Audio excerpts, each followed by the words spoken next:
after I had the biopsy, I thought, okay, this is probably going to come back as nothing. I mean, I still wasn't thinking anything much of it. And my lump was maybe about like a centimeter or something. It was small. Hmm.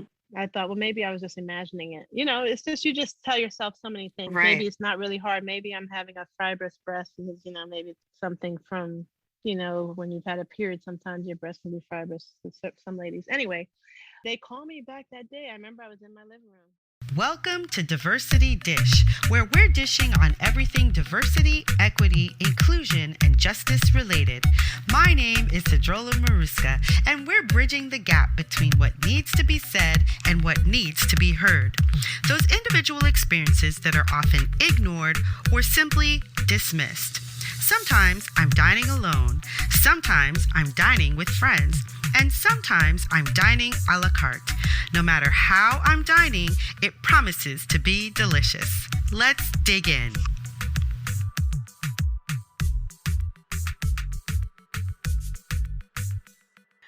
Lovina Johnson is a licensed physical therapist who has treated in most genres but specializes in manual therapy techniques such as craniosacral therapy and muscle energy to correct postural anomalies leading to pain.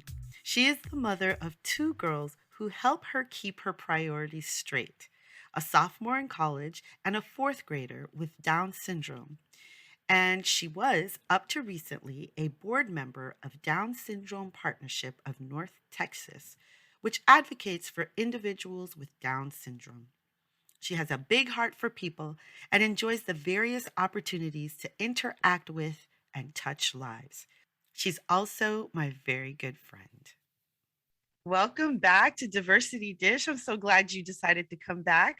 My guest today is my childhood friend. I think Lovina and I met when we moved back to New York in 1979. And so we were both right around, I was going on 11, and Lavina, I think your birthday's in January. So you were a little bit behind me, right? From September. Hmm. So it is Lavina Johnson. Hey, Lovina, how are you? I'm great. How are you doing, Sadie? We were actually BFFs in sixth grade, girl. We were BFFs in sixth grade and seventh grade and eighth grade. I thought Yes, all the yes, way all the through, way till right? we graduated. Yes, yes. Yeah, because we didn't end up Hmm. going to the same high school, but we've kept in touch all these many years. Yes, yes, we have. Yeah, my I family moved away to Texas, so that kind of cut that, but we kept in touch no matter what. We did.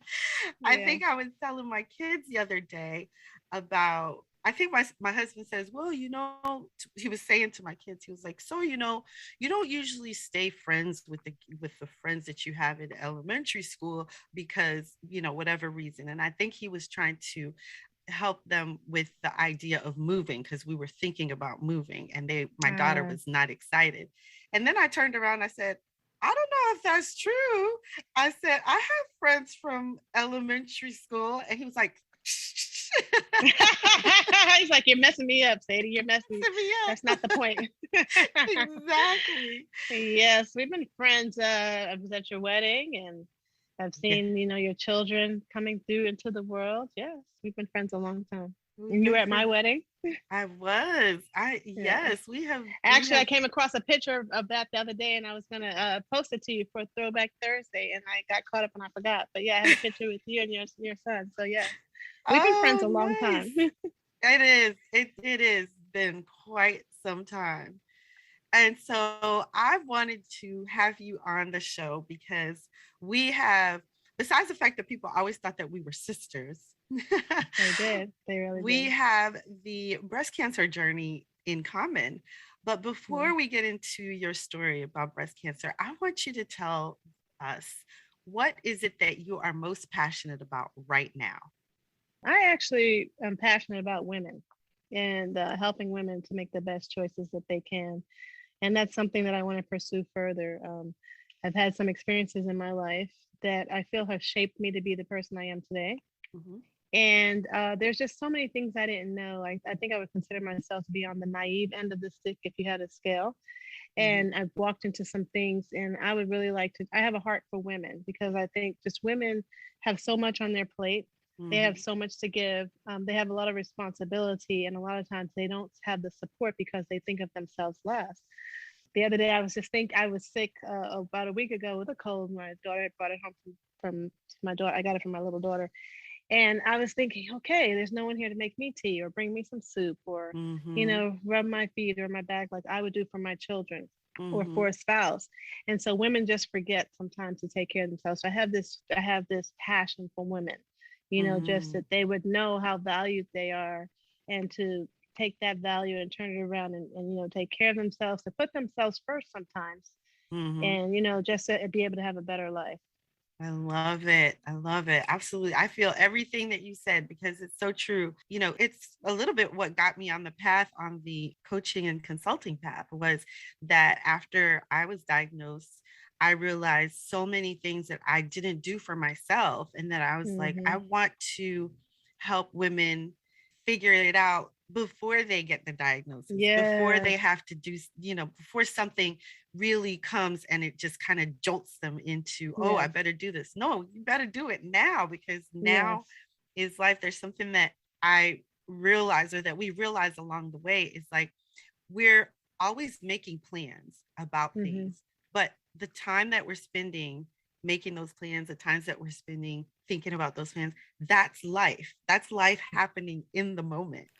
It's here, the day you've been waiting for. The registration for the Discovery Den cohort is now open.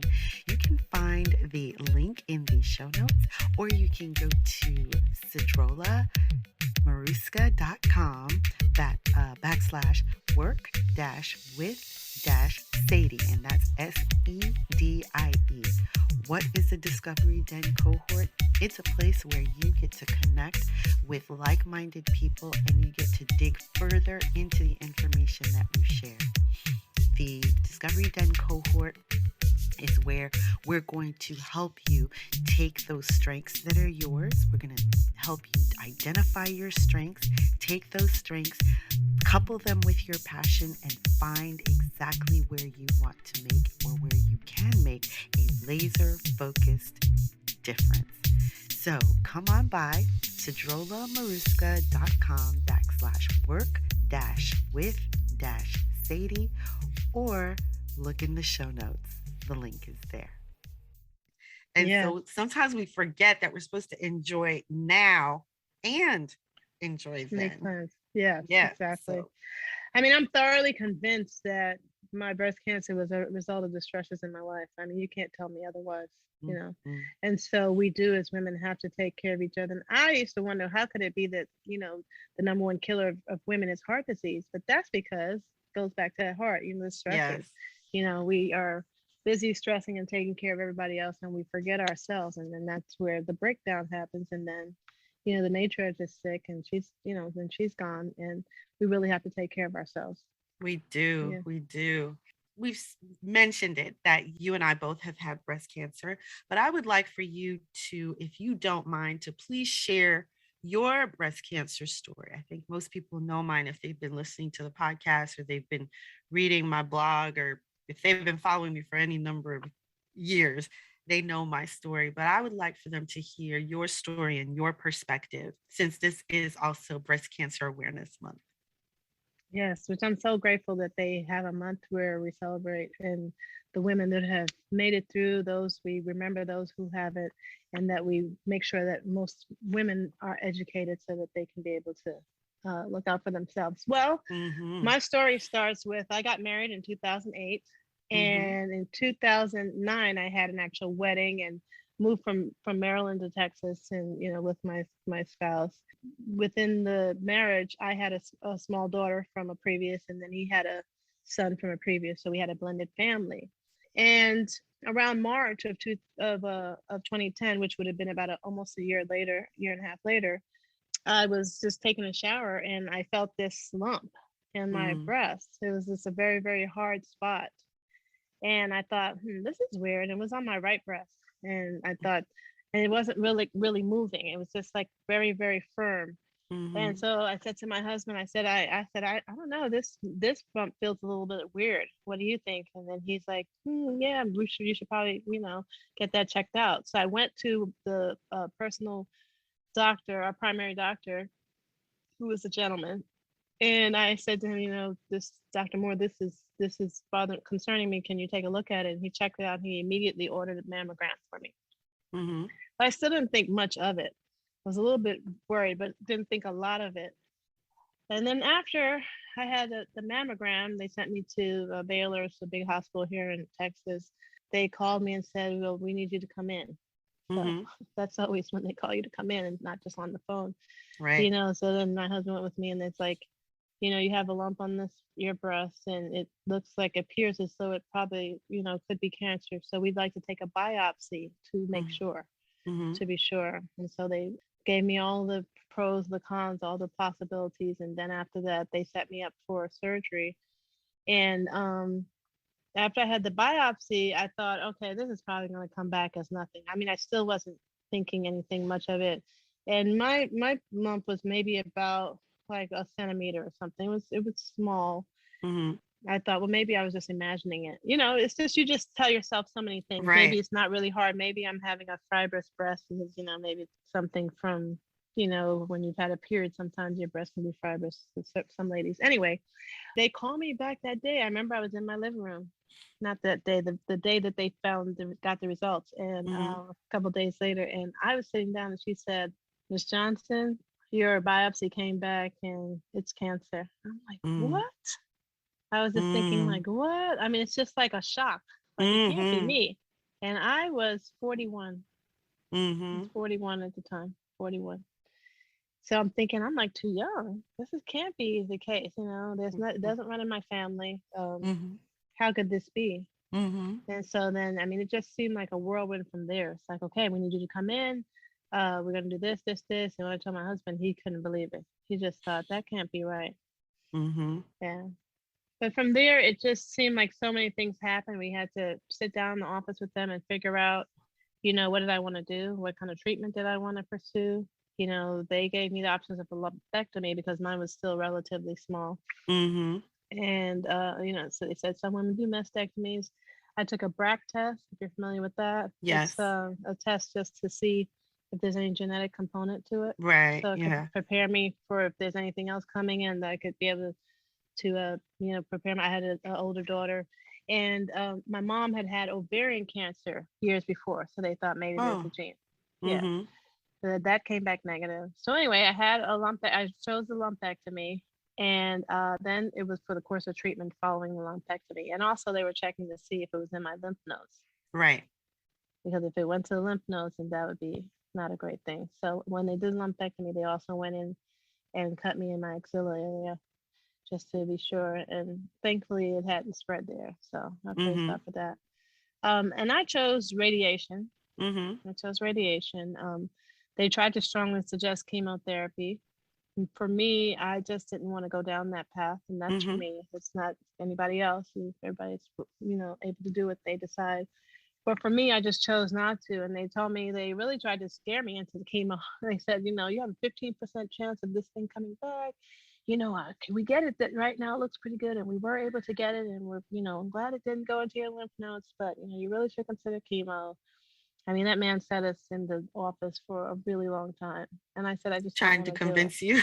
Yes, yes, yes. I mean, he used every scare tactic he could. I said, I just don't want to do it, and so Yeah. I did radiation. Yeah. Yeah. Mhm. And like you said, everybody's journey, everybody's choice is different, Yeah, for yeah, depending on what works for you, what your cancer is like, where how far it's gone. All so many things go into deciding for yourself what's best for you, right? exactly. So, Exactly. And it was in the early stages, they thought. So from what they took out with it. But so like I said, he said I have a 15% chance. They figured they had gotten it pretty much, but I just didn't do the chemo. So I did radiation. I'll get up every morning, go to mhm, the hospital, go have my radiation, which of course is direct pointed to the area of the excision, mhm, and then go to work. mhm, Go to work. I didn't miss any time. I Had the lumpectomy on a Friday. They tell me to be sure to take Monday off, and I went back to work on Tuesday after my first radiation treatment. So yeah, it was moving. Wow. Yeah, it was moving. Wow. It was moving. Yeah. So during that time, I just tried to, stay encouraged. I had to have a mammogram every 6 months to follow up. They also wanted me to take, I don't want to say it correctly, tamoxifen. Am I saying it right? Tamoxifen.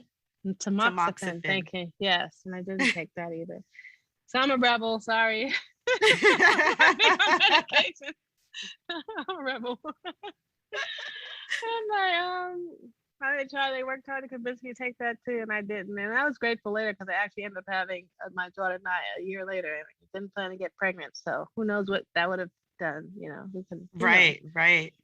So you weren't in menopause.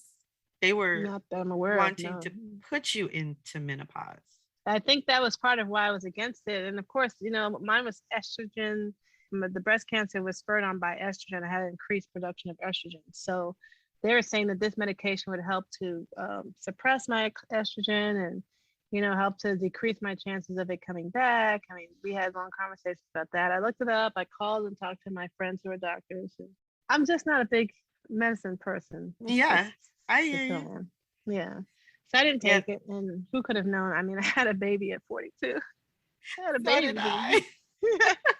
Yeah, We both yeah, did. I yeah. don't know what we were thinking, What were but we thinking about? Yeah, So, yeah, a yes, few months after I had a baby. So, right. I don't take tamoxifen. I actually take letrozole okay. because my cancer was also estrogen dependent. And I was not in menopause when my cancer was detected. So when I started, I did do chemo, but my breast cancer was a little bit larger than yours when we found it. And the reason that we found it was because my nurse practitioner, she said, this doesn't feel right. And I was feeling it. And I had been going to get regular mammograms and ultrasounds at different times for different reasons. Because, I had a lump removed when I was 16, Okay, I didn't remember. from my left breast. And so I was constantly going in to get things seen. And so I chalked it up to, I'm getting old, my breasts are getting more fibrous. That's what I Mm, chalked it up to. mm-hmm. And then she said, this doesn't feel right. She sent me to the surgeon, and the surgeon and I both are sitting in her office because we had just gotten fresh scans, an ultrasound and a mammogram. And she's looking at the scans and I'm looking at the scans. And she said, I don't see anything. I said, I don't see anything either because I'm so used to seeing the scans. And she's a Mm-hmm. surgeon. She's like, I Mm-hmm. just don't see anything. I said, no. She said, but when I look at your breasts look different. So we're going to take a biopsy. I was like, all Mm. right. And so that's what we did. And so, and that came back positive. But but um, I had to have chemo prior to surgery because of the size of the mass, because it was not Mm. a lump, it was a mass. Mm. And it was also, and my skin was also involved a little bit. Oh my. So it was So a little thank bit more God you advanced guys than went in yours. there. Yes. Yeah, it was a Yes. little bit advanced than yours. And so, I look at it, and of course the chemo threw me into menopause. But Mm. at the time, I'd already had my daughter at 42. I was 49 Oh wow. when I was diagnosed. Okay. So it was a little bit different. So for me, I was so then I did a double mastectomy because besides finding that mass in the right side, they were like, oh, we saw a lump in the left side. I said, just What? take them both. Just I take them. just Yeah. Just take be them gone. both. Let's Yeah. be done with Yeah. that. So yeah, And it do you was have a history of breast cancer in your family? no. And I Hmm. also did a genetic test because I have so many girls in my family and I have my daughter, and I wanted to know. And Mm-hmm. there's no genetic No markers. marker. There's no genetic Mm-hmm. marker. So, it was one of those things. I usually chalk it up to, there's a lesson that I needed to learn, and that was the only way I was going to learn it. And so, it came, and I said, well, I'm open to the learning. I need to, find out what this is about. And, kind of went through all of that. At the time when I got breast cancer, I was in a tumultuous relationship. I mean, my marriage was pretty bad, pretty toxic, and Mm, I encourage ladies, as you were asking me at the beginning about my passion, to seek help, like mm-hmm, to find someone to talk to, or mm-hmm, not just their friends, but like if they need to go to counseling. And I ended up going to a place called Safe Haven, and I'm mm, okay with saying that because I plan to talk to more and more women about choices. A lady saw me and realized that I was trying to find an apartment because I mm-hmm, wanted to move out. And she said, "Do you mind if I ask you a question or if I tell you a story?" And I said, "Sure." She told me about how things were rough with her and her husband and how what she had done and blah blah. She gave me the name of a place called Safe Haven, and there's a place mm, here. This is here in Fort Worth, Texas, where I am. And I went there, and man, it helped so much. And I mm, wonder, had I not found the lump and then continued in the toxicity, could I mm-hmm, have gotten to the point, where I had a mass or something, where mm-hmm, I did need chemotherapy or did need to do a mastectomy or something like that. You know what mm-hmm. I'm saying? So just being aware of not only your physical but also your mental Your health as it mental. goes towards that breast cancer. And I've Mm-hmm, talked to my daughter about self exams, like just being aware of mm-hmm, the various aspects of your breast, just mm-hmm, as you're showering, does this feel normal? Is this normal? Knowing what's not normal. mm-hmm, Because I had my yearly mammogram. I was on mm-hmm, point with that. I'd been having mammograms since I was like 35. I had gone to see the doctor. I always go see the doctor, and they always do a check, but no one had caught that. I caught right. it. So yeah. Yeah. And Yeah. it's very interesting because, like I said, my doctor looked at it and she didn't see anything. So had someone Mhm. just sent her my scans and not sent me in Mhm. person, she would have looked at it and she said, there's nothing wrong with this person here. Right. Right. So Exactly. Exactly. there's that too, but that she looked at me and she saw that it was different and that it looked like, okay, let's take a biopsy and see what's going on. I was very fortunate in that regard. Well, But I'm yeah. grateful that she was diligent because there's a lot of doctors that just don't take the time to be like, your scans look good. You're all right, honey. You were young. You're still young. So it's like, okay, you're good. We'll see you in It's six true. months or we'll see you in a year.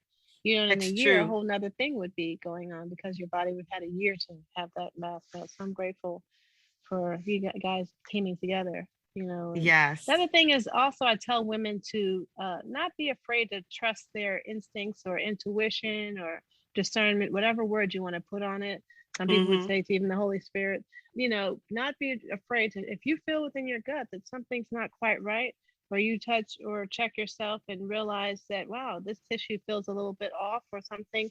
Don't talk yourself out of it or second guess. Go to your health professional and discuss it with them, and if you don't feel like you're getting the answers or the attention that you need towards it, then you go with someone else.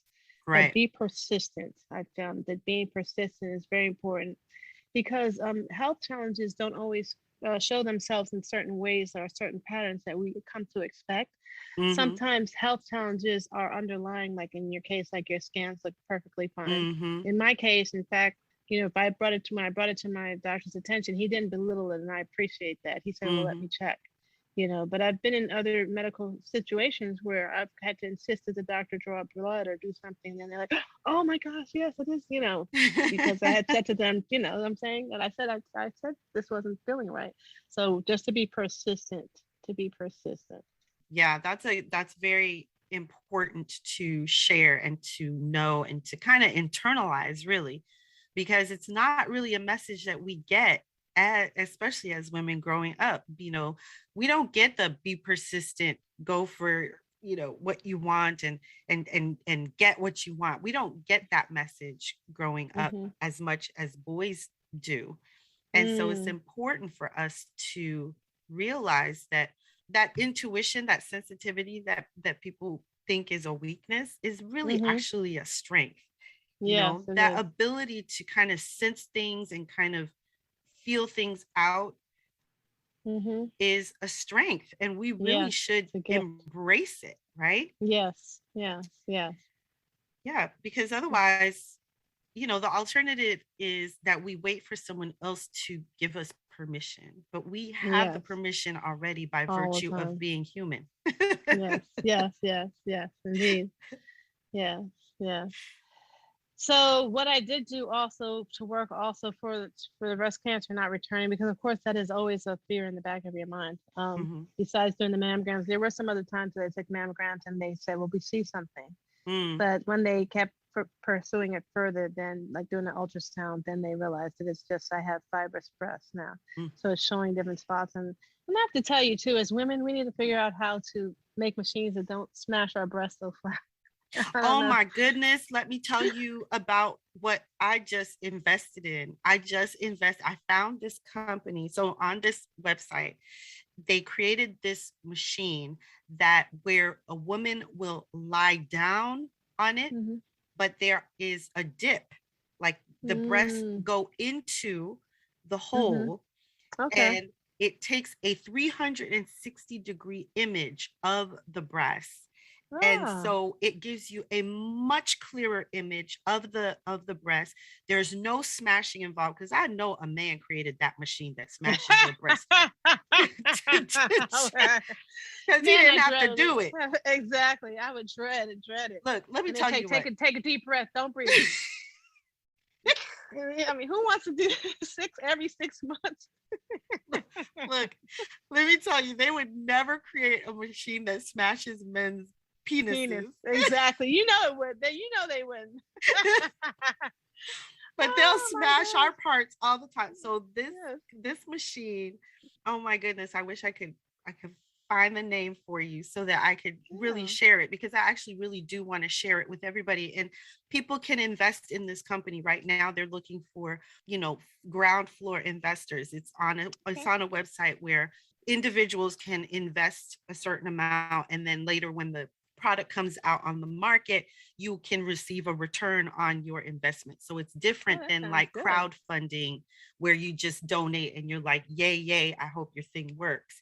But it's incredible. I watched the whole thing, and I was like, she's laying down, her breasts go into the machine, and it just goes around. It's like a big MRI machine, except it Yes. goes around the breasts, Hmm. and then you're done. No smash, no hurt, no breathing,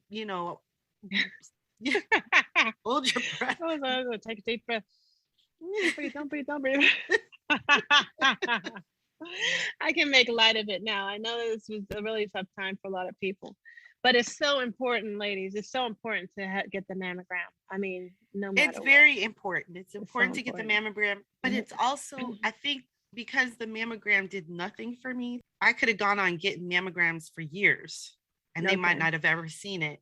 It's Yeah. also really important to go to a clinic or a hospital to have, and because my nurse practitioner in my gynecologist office, she and I created this rapport, and she knew about me. They delivered my daughter, so they knew me, and so I Mhm. knew her. And it's important to kind of be able to be fully honest and open with whoever your practitioner is, to tell Mhm. them if anything strange is going on, right? Yeah. Indeed. Because if you're not honest and you're not open about it, there's no way that they can help you. They can't even guess what might be the issue, or what might be the problem, or if anything could, Mhm. so that's very important for sure. Yeah. The doctor, the ones who did the biopsy, and then he had a nurse practitioner who worked with him. They were wonderful.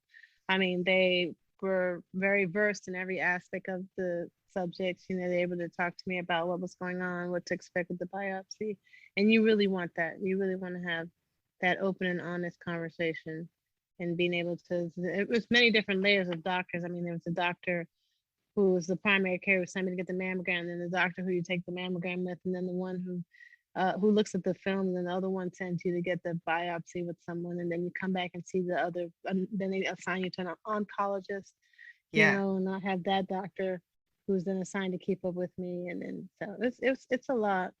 It's a lot, but I'm grateful for the support. If my family was there, and just being able to get through, and God taking me through it. Yeah, Yeah. it is a lot. It is.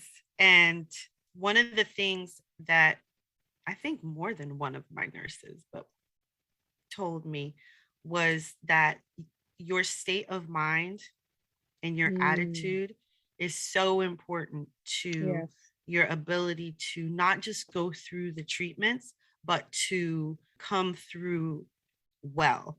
yes. They told me, because I honestly, my husband took me to my doctor's appointment. My husband took me to my first chemo session, but he wasn't able to take me to the others because he of course was working. And so I had friends and family take me. Mm-hmm. Each time I had someone different take me, and we would go, and it was almost like an outing because we would just have all this fun. Like it was Oh, just, it was just so much fun. And so Wednesday I arrived at the cancer center, and the nurse came and she said, "You know what? I'm just so happy when I see you come in here." She says, "Because you just have the best attitude." And she says, "You will be surprised how that will help you, throughout this whole process." She says, "You're going to be fine because your attitude, everything is just so great." And I thought, well, it really helps to have people supporting you mm-hmm, and mm-hmm. surrounding you, and you knowing that there's someone there. So like you And you said, have so much support. You have like the best family ever. You guys have everything together. I mean, y'all are so tight, and the support that you have, I mean, anyone looking on the outside would have to envy, because I mean, every event, every family event, anything that's happening, good or bad, everybody's there stuck together. I love it. I love it. I it's wanted to true. touch back on what you said about the state of mind. I'm so glad that you Mm-hmm. brought that up. Mm-hmm. Because there are times when people get a cancer diagnosis and immediately they go into a deep depression, and there's nothing wrong with being, angry and then hurt and sad Mm-hmm. and scared. I mean, that's the cancer word. The C word is very scary.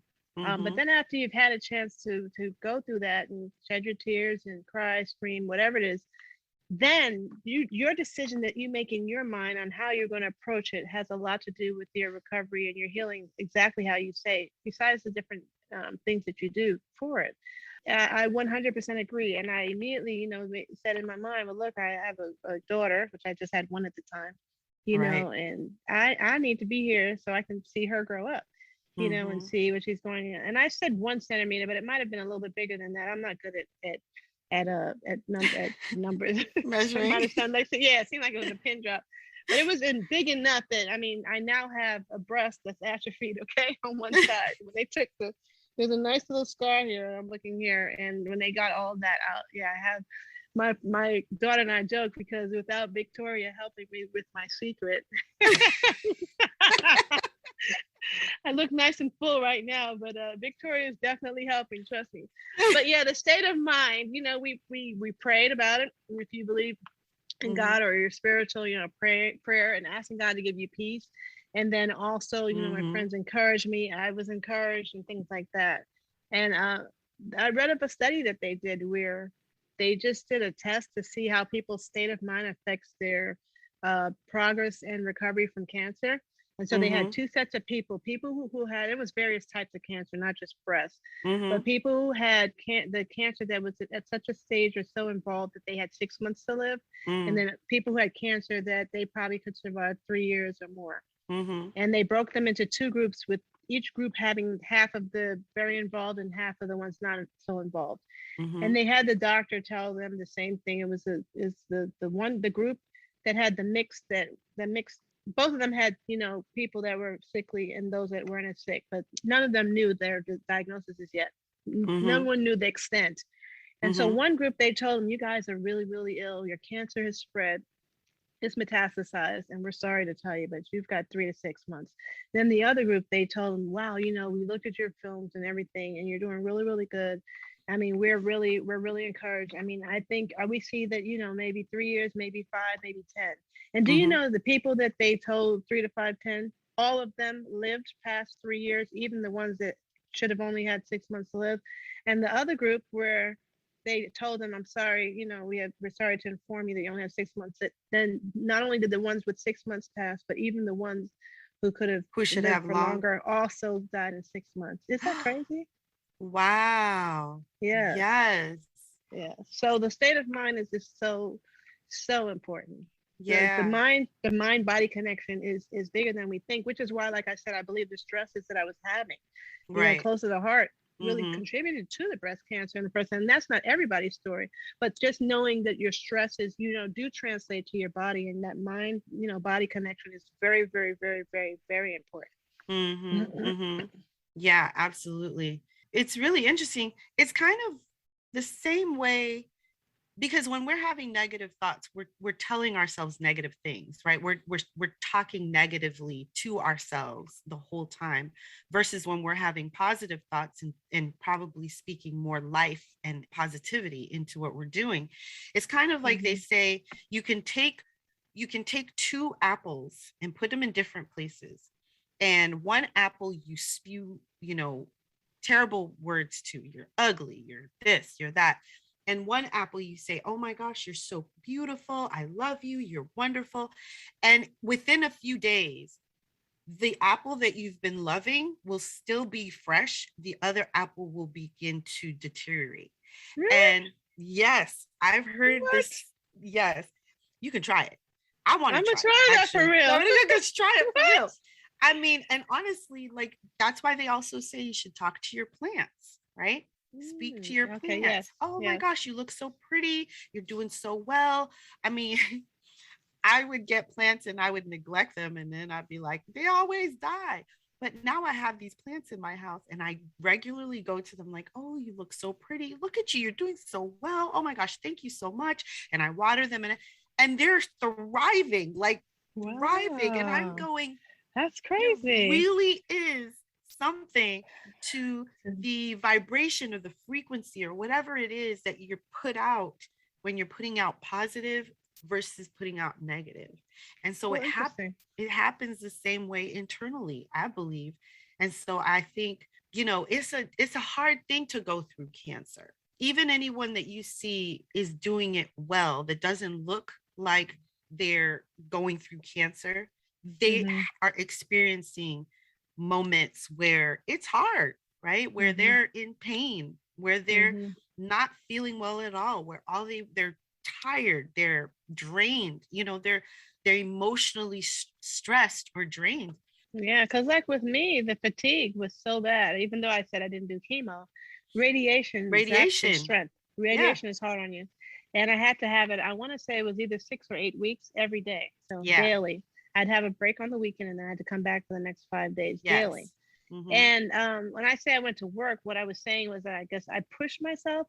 But in hindsight, maybe I could have rested a little bit more in between. I still continued and carried on my day to day, but I was fatigued. That Mm-hmm. radiation did sap your strength. So, yes, no matter what aspect of the cancer you're going through, you're still gonna have tiredness. You're gonna still have days, and yeah, there's been days I've been negative, and you talk about the negativity.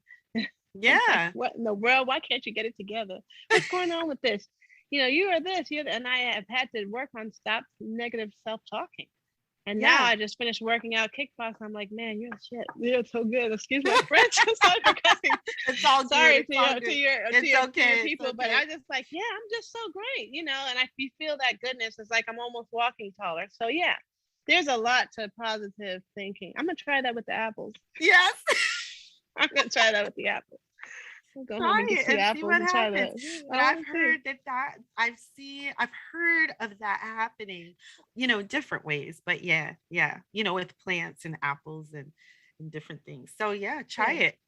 It's important also for people who do not have cancer, who have not had cancer, to what are some of the things that people did for you or with you or that you really, really appreciated as a cancer patient when you were going through, the biopsy or the radiation? Well, first of all, I appreciated people called and asked how I was doing. Once they found out, I like calls. I know sometimes people want to keep things quiet, but my personality and my spirit invites to know that people are looking out, praying, or thinking about me. Also, people brought food, you know, during that time, when those first couple of days, when I was like coming home from the hospital, like, make a dish and bring it to the house. Yeah, things like that, and help out in those ways. Yeah. Yeah, we had a food train. Yeah, that's The nice. people in the community set up a food train for us, which was so nice. Wow. And it was That's lovely. so helpful because, I wasn't trying to cook. I was also going to work. I was going to work through chemo.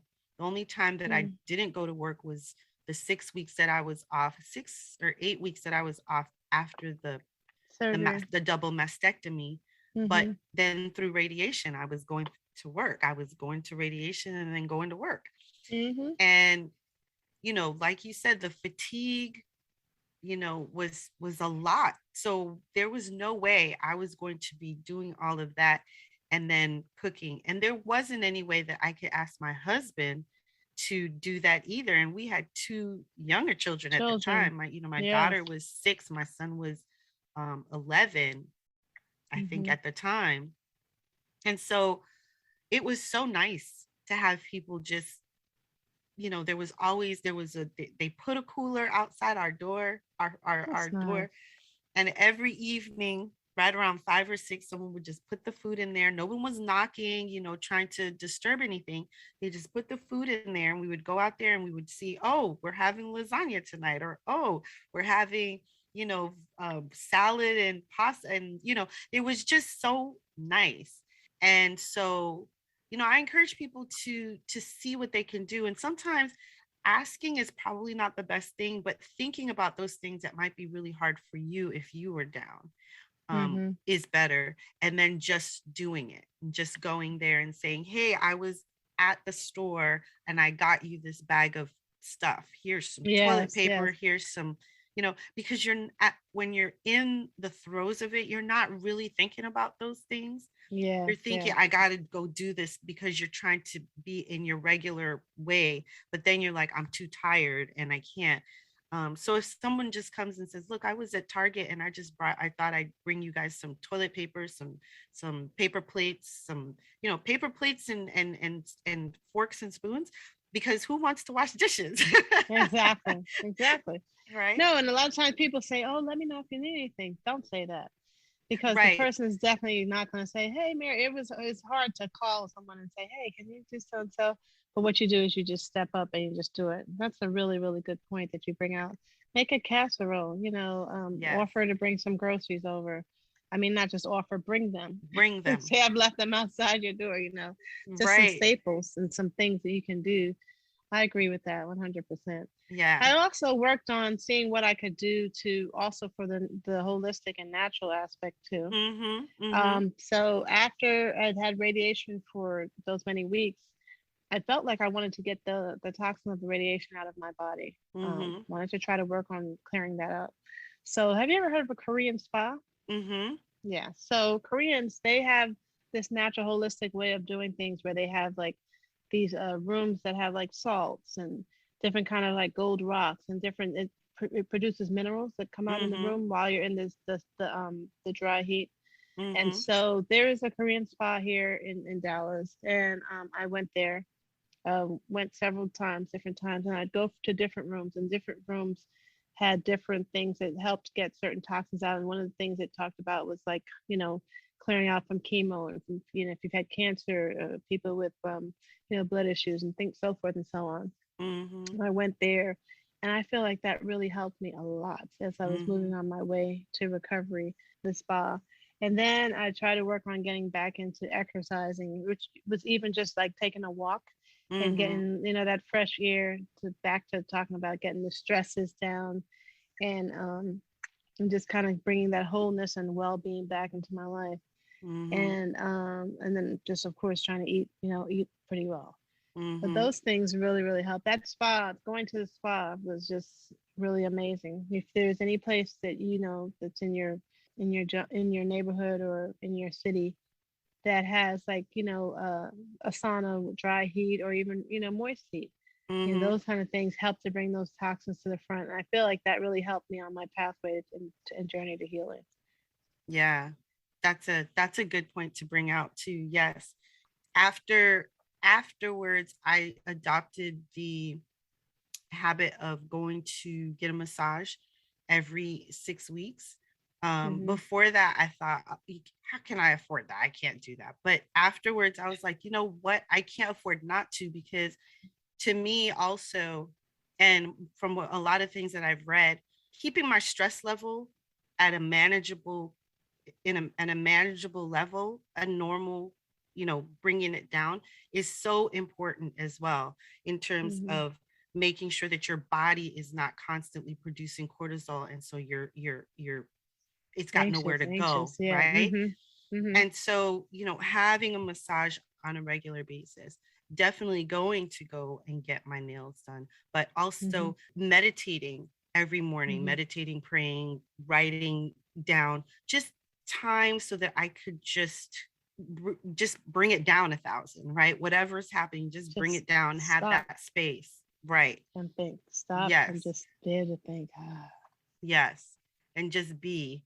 And so, I've adopted a lot of those things, and I'm still doing them. I keep doing them because they feel good, and they help me to feel more productive, even though I have gotten to a place where before I used to be like, I gotta do it, I gotta.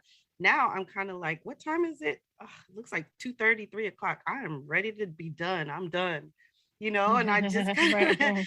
I Yeah, manage my life according to what my body is tells me, right? If my body tells me I can keep going, I keep going. But if my body's like, okay, it's time, then I'm like, hmm, okay, it's time. We're done. exactly. You And know? everything's not going to be perfect. I mean, one of the things that women hold themselves to high standards.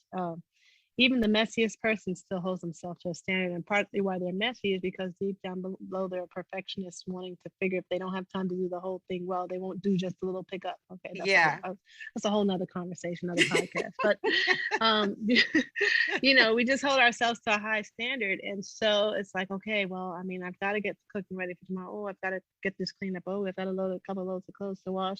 And even if you have bigger kids and you assign them chores and things to do, like I tell my daughter, she keeps her bathroom in place looking crazy. If someone comes in her bathroom, unfortunately, is the community bathroom. So if we have a guest, they're not looking at her saying, "What a messy teenager you have." They're looking up to me as the mother, like, "What the heck is going on up in this house?" That's Wait, right. my daughter's expression, "What the hell?" So I mean, you can't be leaving your stuff all over and stuff like that. So the women just think it's a constant, just stressing and making sure. And yes, 100%, we've got to stop, take some deep breaths. And what I found is getting up early in the morning is helpful for me before all Mm-hmm. the hustle and bustle, before everybody's Mm-hmm. up. Mom, you see my text? Mm-hmm. Mom, what's for lunch? Mom, I need breakfast, before Mom, what time is it? It's almost time for school, Yes, honey, I know. Let's move it. Before all of that, just taking that time, like you said, just to think, breathe, quiet, pray, and just kind of get my thoughts together and just let God tell me like what He wants me to do for that day. Mm-hmm. And I think we would Absolutely. would cut our cancers down quite a bit if we took our time, right? Yeah. Yes. Unfortunately, sometimes it's not possible, but I feel like little snippets. I read Eckhart Tolle says that a deep breath taken intentionally is a meditation.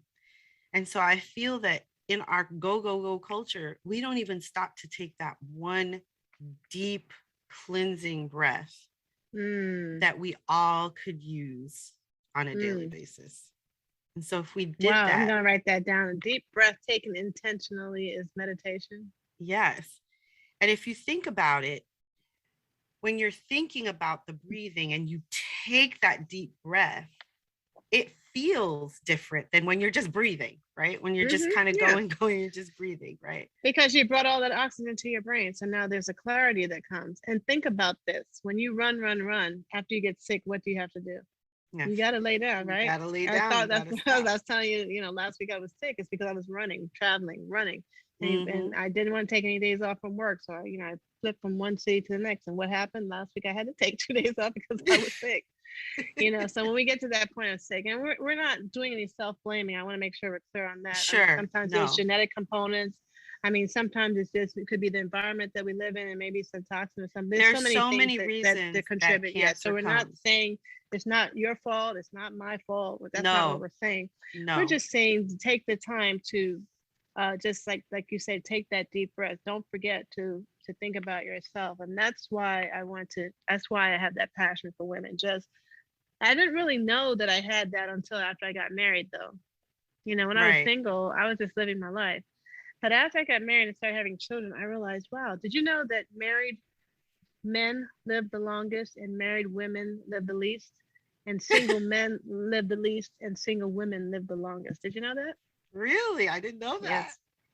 Yes, a study Oh, shown.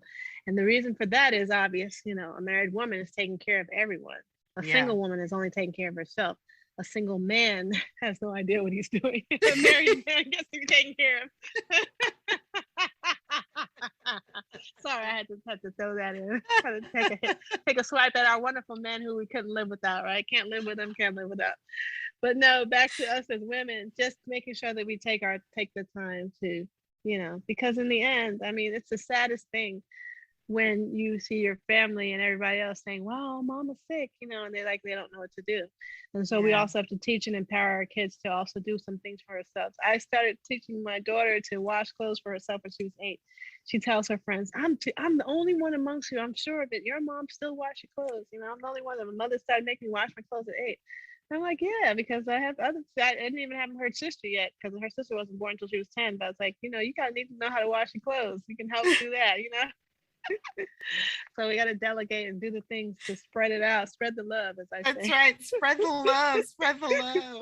My daughter does the laundry now too, and my son, I don't know what's wrong that he can't catch on to how to do it, but it's not that hard. I'll be like, well, since you're not really going to turn the buttons on the machine that washes the laundry, how about you fold them and put them away? That's my least favorite part. You can do that. You watch TV and fold. Right? One or the other. One or the other. Yeah, Something. yeah, yeah. Oh my goodness. Well, my friend, it has been such a great conversation. Is there anything else in particular that you would like to bring forth or bring out? I know you have this amazing passion for women, and so I'm looking forward to seeing what you do and to sending people your way. But is there anything that you would like to share that you haven't already shared with us? Well, I would also like to say, one of the things I notice is that when women are hurting, one of my other passion beside women is health, like physical health. I don't feel that as we get older, even though our bodies start to break down, that we just have to go with the flow. And that goes along with what we're talking about today with the breast cancer. I'm a physical therapist by profession. And I find that a lot of times people, women, men, will have a pain that they have like in their back or shoulder or knee, and they just go on and on with the pain. They never address it until it gets to the point now the doctor's saying, oh, you need surgery, or, it's at this point where we have to give you cortisone shots or pain meds and, that they inject.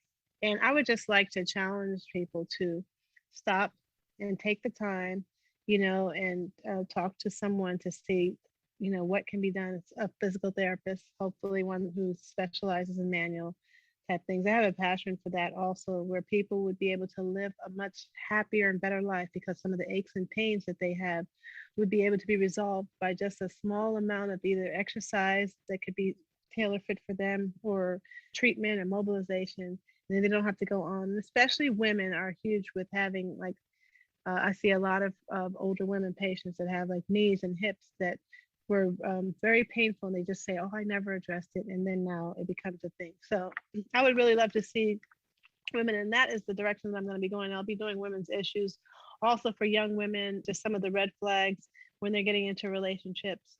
Some of the things to look out for, and some of the things that could actually when this happens, like, oh, it's just kind of be that Mm-hmm. clue. We always had that saying, what I wish I knew then, what Mm-hmm. I What know I know now. now. Well, obviously we had to go through the bad experiences in order to get to the point we are now, or the good experiences, or whatever experience we had to experience them to be at this road. And I would love to help some of the younger women, and even some my age and older, to see some of the places and things where they are, and some of the power that they have, the Mm-hmm. value that they have. We have amazing, wonderful value just because God made us, number one. But second, as women, we have so much power. We don't even know it. And so Mm-hmm. how to tap into that, and to Mm-hmm. channel and use it, not for a trip or to be, mean or callous, but to continue to grow as people, expand our way, and then open the door for someone else to step in and have overall health and well-being. Love Yeah. it. So. Love it. I read a book recently called The Gilded Ones. Mm. And the premise of the book is about female power and how patriarchy pushes it down or vilifies it because Mhm. it is so powerful. It's a Mhm. very good book. It's fiction, and it's the first in a trilogy. Mm. Black author. Why can't I remember her name? What's the name of the book? Can't remember. The Gilded Ones. The The Gilded Gilded Ones. One. Okay, Yes, I'll look that up. it's really about that. And the whole time I'm reading, I was like, oh my gosh, what a huge statement she just made right in Mhm. this story, about that. So thank you for that, my friend. Mhm. So before I let you go, I have to ask you, because you are on Diversity Dish, what is your favorite dish? That is such a difficult question because I just love food, period. But I I know tend to that about be, you. I love to eat. And if I had a personal chef, I'd be in heaven. Just sit back and say, "This is what I want to eat today." I love comfort food, pasta type foods. Mm. One of my favorite dishes is the macaroni and cheese that I make. I call it Lovina's macaroni and cheese, and it's really good. Okay, Lovina. I have to, give my own food some Go ahead kudos, and but plug yourself. it's so good that one of my guy friends who I've been friends with for like 30 years, we just recently reconnected, and he said, "Hey, you remember that macaroni and cheese you used to make?" He said his mother is a great cook, okay, because they're from the South. And so he's like, yeah, would you mind if I got that recipe, if I could give it to my mom? I wanted to make her macaroni and cheese like yours. And I'm like, okay, sure, I don't mind sharing. And so anyway, I said, so how'd it go? He said, I just want you to know it was a hit. So that made me feel real special. Nice. Yeah, no, but I love pastas, creamy foods, Alfredo. I make a really good Alfredo sauce. I mean, that's probably relatively easy, but I like trying new things. But I'm into pastas. And this past Christmas, I made a dish from John Legend's wife. What's her name? Chrissy Teigen. Oh, she has a Chrissy, yeah. cookbook that's great. Plugging her cookbook. It's called Craving too. And she has this dish in here with a mixture of sweet potatoes and white potatoes with some different kind of cheeses. It's something you've never tasted before. Ooh. That has such a hit. So yeah, I love like cheesy, like comfort food. So those are my things. But yes, definitely mac and cheese, probably one of my favorite dishes. Wow. Well, I'm gonna have to come see you so you can make me some mac and cheese. Yes, please do. Please do. Please do. That'd be great. So much for being here, Lovina. I so appreciate you sharing your story and being very open and candid about it and sharing so much insight. Well, thank you so much for having me. It's been such a delight to have this conversation with you. And I just hope that women know that there is so much and they've got so much to give, so much to offer, and just feel strong and empowered no matter what. Hey, did you enjoy that episode? If so, please leave a review. It would mean the world, but only if it's a good one and you really did enjoy it. In which case, it would be awesome if you help support my work over at Patreon. The link is in the show notes. See you soon.